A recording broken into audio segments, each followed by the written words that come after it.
Salut tout le monde, ici 14 Radio Libre 02 Maxime, F4 JJB. Alors aujourd'hui, je vais vous parler du Zaston ZT 7500 que vous trouvez chez Alibaba, chez Shenzhen Zaston Technologies, vous commencez à connaître. 1100, 1150 euros en comptant les 172 euros que vous payez à UPS à la livraison. Voilà, donc jusqu'à présent, je dis garantie un an. Il est garanti un an, sauf que vous ne pourrez pas le renvoyer en Chine pour qu'il vous le répare. C'est-à-dire qu'ils vont vous envoyer les composants pour le réparer. Il y a trois solutions. Ou ils vous envoient le composant pour les réparer et vous trouvez quelqu'un et ils payent même la personne qui va le faire. Ou il vous propose un remboursement, mais vous allez perdre de l'argent parce qu'il va vous proposer de vous rembourser ce que vous avez payé à Alibaba. Enfin, il va sortir les taxes, c'est-à-dire que vous allez avoir un remboursement de 800 euros à tout casser, alors que vous aurez payé 1100. Ou alors après, il va certainement vous proposer de vous renvoyer un appareil neuf, sous condition de retour de l'autre. Bon, voilà. Bon. Alors, il y en a qui vont me dire, oui, ça n'est pas garanti un an. Tout est relatif, vous allez comprendre. Donc, je vous explique ce qui nous est arrivé, enfin, ce qui m'est arrivé, ce qui est arrivé à Francis et à Rémi.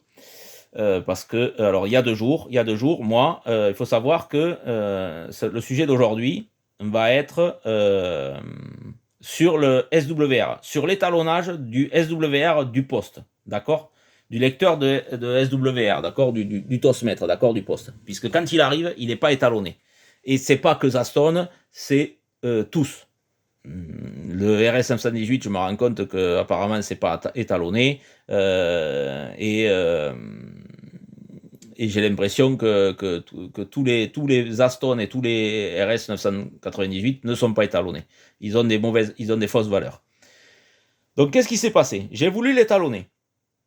Je vous explique ce qui s'est passé. J'ai voulu l'étalonner le Rosmètre. Forcément, c'est comme tout le temps, comme je l'ai déjà dit, ce poste-là est connu aux États-Unis, un peu partout, sauf que personne ne partage quoi que ce soit. Et donc forcément, on fait des conneries. Donc qu'est-ce que j'ai fait? J'ai mis une charge, moi, 150 ohms, j'aurais pas dû faire ça, mais bon. Et j'ai voulu étalonner le Rosmètre par le calibrage automatique du SWR qu'il y a dans le poste. Sauf que non. Je vous déconseille vivement de faire ça. Et même si vous mettez une charge de 75 ohms qui fera 1,5 de ROS, ne faites pas comme ça. Vous n'y arriverez pas, ça ne va pas étalonner comme il faut, ça ne sera pas bon. Et donc moi j'ai fait avec 150 ohms, le poste a chauffé. Alors je vous ai fait voir la protection SWR à 2. Mais si, imaginez que votre poste, vous êtes sur une antenne qui a, on va dire, le SWR n'est pas étalonné. Il ne sera pas étalonné tant que vous ne l'aurez pas fait.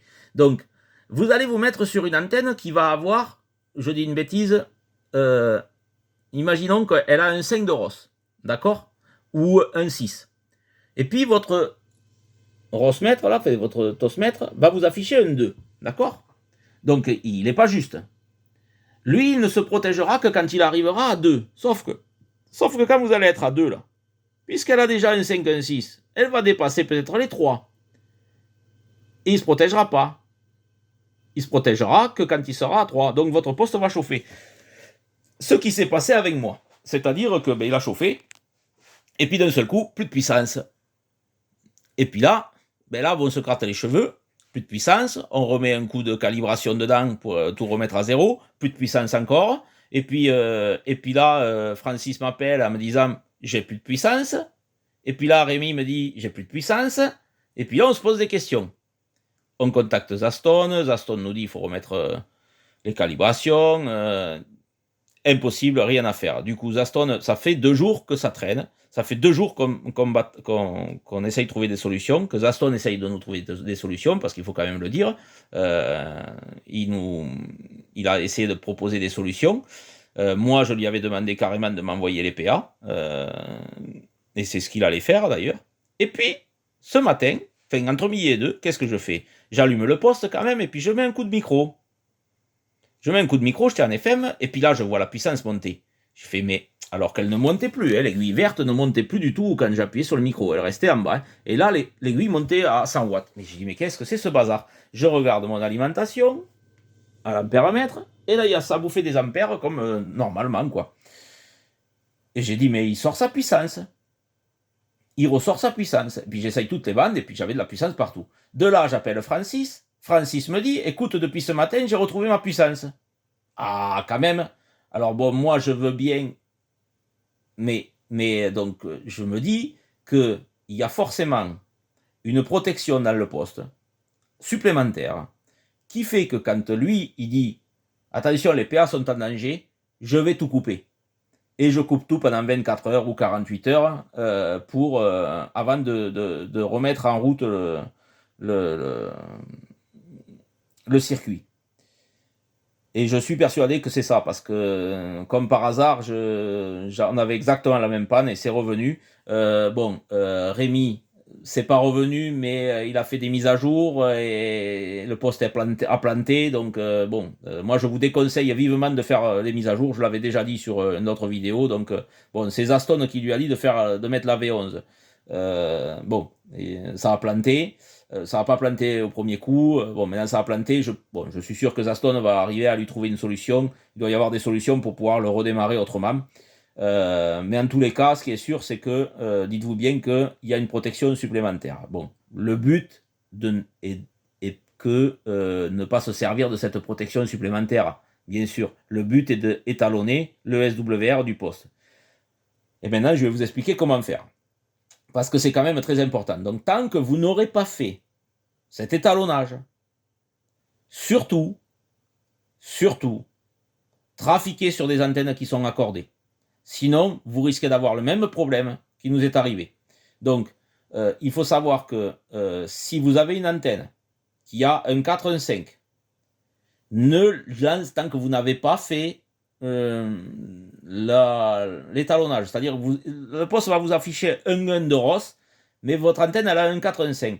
Ça ne sert à rien de lancer la boîte d'accord, parce que la boîte d'accord, elle va accorder mal, si vous voulez, parce qu'elle va accorder quelque chose qui, tout fin de compte, n'est pas accordé, et elle risque d'envoyer du ROS au niveau des PA. C'est-à-dire que c'est certainement ce qui est arrivé à Francis. Bon.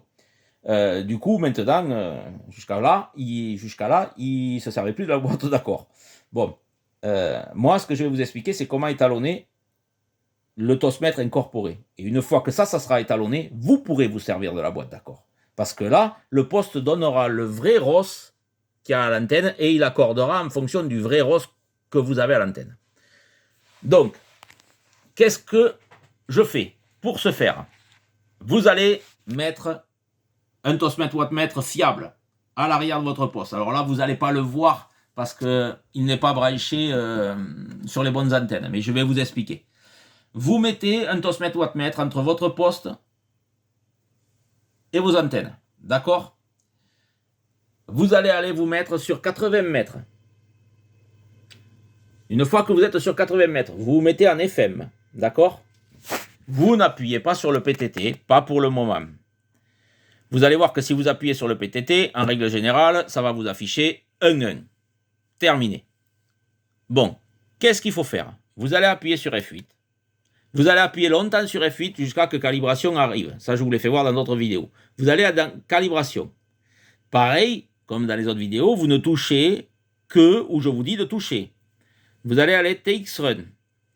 Et là, première page de TX Run, vous allez aller voir ici. SWR, FWD, RAT, LHF.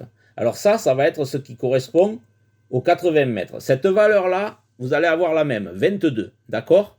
Celle-là, vous n'y touchez pas. Ça, c'est le réglage de l'aiguille de votre poste, d'accord? Quand vous êtes en émission, l'aiguille, elle monte et elle vous affiche la puissance. Ça va être cette valeur-là. Enfin, ce réglage-là, c'est là pour arriver à la puissance que sort vraiment votre poste.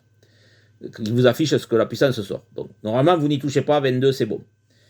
Ensuite, vous allez venir ici, vous voyez, SWR, BWD, pas FWD, BWD, RAT, LHF. On est toujours LHF, d'accord? LHF, LHF. Donc ça va être le réglage du tosmètre incorporé de votre de l'aiguille du tosmètre incorporé de votre poste. D'accord? Vous allez voir que vous, certainement, il va être à 1. Moi, je l'ai mis à 15. Je pense que c'est le bon réglage, parce que j'ai demandé à Francis, lui il l'a fait sur 40 mètres, et il a mis 15 comme moi, et ça lui affiche les bonnes valeurs. Bon, En tous les cas, il faut quand même vérifier. Donc, moi, je vous conseille, vous vous mettez à 15. Une fois que vous êtes à 15, vous allez aller sur F8, là, revenir sur votre écran. Vous êtes sur 80 mètres. Moi, ce que je vous demande, c'est d'être sur une antenne sans boîte d'accord. On est bien d'accord, attention, hein, ne mettez pas la boîte d'accord. Sur une antenne 80 mètres qui a moins de 2 de ROS, d'accord? Vous vous mettez sur une fréquence où vous savez que votre antenne sur 80 mètres, elle a moins de 2 de ROS. Voilà, d'accord? Et là, vous passez en émission. Moi, je vais passer en émission avec le PTT, là. Je suis en FM, je suis à puissance à fond. Donc, surtout, vous ne faites pas une porteuse de 2 heures. Vous faites une porteuse de 2 secondes et vous regardez où monte l'aiguille rouge. Voilà, moi, elle monte à 1,85. Je sais que sur cette fréquence, moi, mon antenne a 1,85. Je l'ai contrôlée avec mon tosmètre wattmètre, d'accord? Donc, du coup, je sais que là, maintenant, mon tosmètre incorporé de mon poste est juste, d'accord? Et je l'ai réglé avec la valeur 15. À vous de voir. Si vous voyez que ça affiche un 5 alors que vous avez un 4, vous baissez un peu la valeur. Vous mettez à 14 ou 13, vous revenez sur l'écran, là, vous mettez une petite porteuse, pas de 2 heures parce que vous êtes en FM mais ça va chauffer, et vous regardez combien il y a. Normalement, à 15, vous ne devriez pas être trop loin de la vérité. D'accord? Maintenant, on va aller sur 40 mètres. D'accord? 40 mètres, FM, je vais aller dans calibration, TX-Run, et là, je vais aller à la suivante. MHF, FWD, on est à 22, on n'y touche pas. D'accord? On n'y touche pas. Et on va aller à MHF, mais BWD. Là, vous allez avoir un. Normalement, à 15, vous n'êtes pas loin de la vérité. Donc, c'est pareil, vous vous mettez sur une antenne, et là, je vais m'y mettre sur le doublé que j'ai, moi, le dipôle que j'ai pour le 40 mètres. Je me mets à 15, parce que j'ai regardé, et moi je suis bon à 15, ça ne veut pas dire que vous serez bon, mais essayez déjà à 15, vous voyez ce que ça donne, d'accord? Vous faites F8, F8, F8, vous êtes sur 40 mètres. Donc, moi, je sais que, moi là, à peu près sur cette fréquence, sur 100, 7 méga 100, j'ai un 1, un 2. Non, j'ai un peu plus, excusez-moi. C'est plus haut que j'ai un peu moins. Alors, j'ai un 4, ouais, un 4. Un 3, un 4. Bon. Si je descends plus bas, normalement, voilà, c'est plus bas que j'ai un 1, un 2. Bon. Ça, vous le contrôlez avec votre tosmètre wattmètre. D'accord? Il faut que ça corresponde à un point près. Hein. Si vous avez un 2 et que un 3 et que normalement vous avez un 2, eh bien, il vaut mieux que lui affiche un 3 et que lui affiche un 2, parce que ça veut dire que lui se protégera avant que vous arriviez vraiment à la valeur de 2. D'accord? Il vaut mieux avoir un point de trop qu'un point de moins. D'accord? Au niveau du tosmètre. D'accord? Voilà. Donc, une fois que vous avez réglé le 40 mètres, vous allez aller sur 20 mètres. D'accord? 20 mètres. Alors moi, je vais me mettre... Alors vous allez voir que là, je n'ai pas d'antenne vraiment accordée sur 20 mètres, moi. Je me mets sur le long fil. Je fais F8, calibration, TX-Run. Et là, je vais aller... Donc vous cliquez, bien sûr, je ne vous ai pas dit, mais vous cliquez sur la case, bien sûr, pour modifier la valeur. D'accord? Donc pas sur celle-là. On va aller sur... Donc celui-là, vous n'y touchez pas. Le 22 HHF, vous n'y touchez pas. Vous allez à BWR HHF, vous allez avoir 1 certainement. Vous cliquez dessus, vous tournez le VFO, hein, voyez, moi je le... Voilà, d'accord? Et vous mettez à 15, vous essayez déjà à 15, d'accord?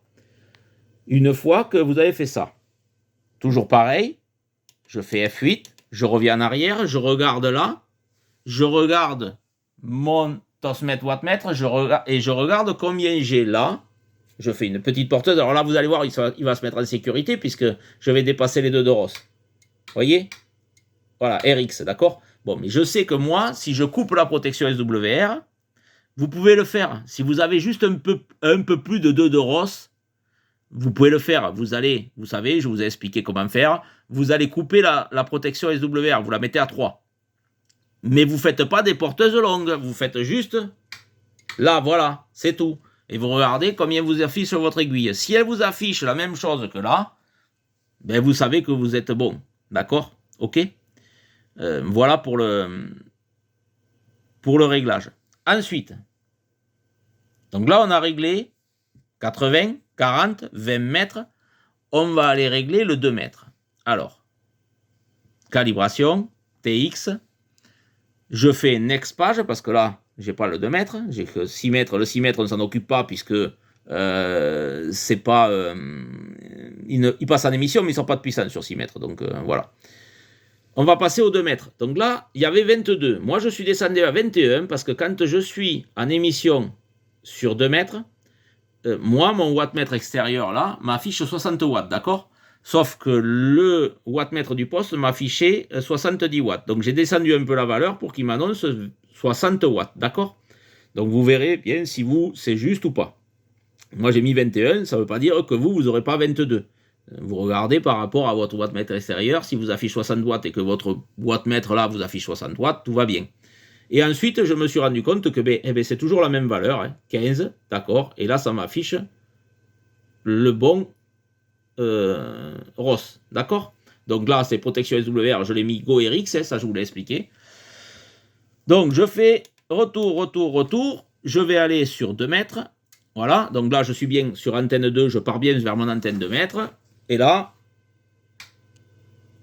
j'ai bien 60 watts, j'ai bien 1,4, donc je suis bon, d'accord. Voilà pour par rapport à mon tosmètre extérieur. Bon, voilà pour ce qui est du réglage du SWR. Une fois que vous aurez fait ça, et comme je me répète, il vaut mieux que votre SWR vous affiche un peu plus que votre tosmètre wattmètre, parce qu'au moins, lui se protégera bien avant, un peu avant, d'arriver à la valeur vraiment de 2 de ROS. Vous comprenez ce que je veux dire? C'est-à-dire qu'il va se protéger avant. Donc il vaut mieux que lui vous annonce un point de plus, c'est-à-dire au lieu d'un 4, il vous affiche, au lieu de 1 3, il va vous afficher un 4, ou au lieu de 1 4, il va vous afficher un 5, mais il vaut mieux qu'il vous affiche un 5 que un 3 par rapport à un 4. J'espère être clair. Voilà. Donc, une fois que vous aurez fait ça, moi si je reviens sur 20 mètres, je me mets sur l'antenne qui va bien pour le 20 mètres, d'accord? J'y suis. Voilà. Là, je peux me permettre d'allumer le tuner d'antenne en appuyant longtemps. Voilà, tuner on. Et là, j'appuie. Je clique une fois. Voilà. Et là, il a accordé. Si je passe en émission, voyez, par rapport à tout à l'heure, j'ai un 2, un 3, d'accord? Par rapport que si je le coupe, j'ai plus de 2 de ROS, d'accord? Mais ma valeur, elle est bonne. Alors qu'avant que je fasse ces réglages-là, si je m'amuse, alors je ne vais pas le faire, mais si je m'amusais à mettre la calibration d'usine, que j'ai toujours, où tout est marqué à 1, vous verriez que là, ça m'afficherait 1 sans boîte d'accord, alors qu'il y a plus de 2 de ROS. Voilà. Donc, un conseil, faites ça avant de vous mettre sur une antenne qui n'est pas accordée et de lancer une boîte d'accord. Parce que la boîte d'accord n'accordera pas comme il faut et elle va envoyer du ROS au PA. Qu'est-ce qui va se passer? Ils vont se mettre le poste va se mettre en sécurité et vous allez passer 24 à 48 heures sans avoir de puissance et vous allez avoir un gros coup de stress comme nous avons eu. D'accord? Comme ça m'est arrivé à moi. Donc, je vous conseille vivement de faire ça. Mais je ne remercie pas tous les gars qui ont ce poste, que ça soit aux États-Unis, que ça soit au Canada, que ça soit un peu partout dans le monde. Je ne vous remercie pas, les gars, pour les infos que vous ne donnez pas. Voilà. Parce que je suppose que tout le monde, certainement, un grand nombre de personnes qui ont ce poste sont au courant et ne partagent rien du tout. Et je peux vous assurer que ça ne donne pas envie de continuer à partager et que les autres profitent de tout ce que je partage. Et quand nous, on demande quelque chose, on ne nous donne rien. Voilà. Donc le petit coup de gueule est passé en même temps parce qu'on a eu une grosse frayeur. Heureusement, tout est rentré dans l'ordre. Enfin, pour moi et Francis. Pour Rémi, c'est une autre histoire, mais je pense que Zaston va arriver à dépatouiller son problème. Mais je persiste à dire qu'il est grand temps de comprendre que la radio, c'est avant tout du partage et d'arrêter de garder tout pour soi parce que c'est sûr, ça vous rapporte rien de partager, hein, mais ça vous rapporte l'amitié des gens. Hein. Voilà. Allez, le petit coup de gueule est passé parce que si on avait eu le partage, on n'aurait pas eu ces frayeurs-là. Voilà les amis, si vous avez la moindre question sur cette vidéo de comment faire si j'ai pas été assez clair, n'hésitez pas. J'ai déjà donné mon adresse mail dans une autre vidéo. Il ne faut pas hésiter. Vous m'envoyez un message en me précisant que vous voulez des renseignements. Dans le message que vous mettez sous la vidéo, n'hésitez pas à vous mettre votre adresse mail. Je ne validerai pas le commentaire pour pas que tout le monde voie votre adresse mail. Et je vous écrirai en privé. Voilà les amis, je vous souhaite à tous une très bonne soirée. Il est 20h15, nous sommes le 26 décembre. J'espère que vous avez passé de très bonnes fêtes de Noël. Pour moi, ça n'a pas été terrible à cause de cet événement. Voilà, je vous souhaite à tous une très bonne soirée, de bons contacts et à très bientôt. Radio Libre 02 F4 JB vous salue bien.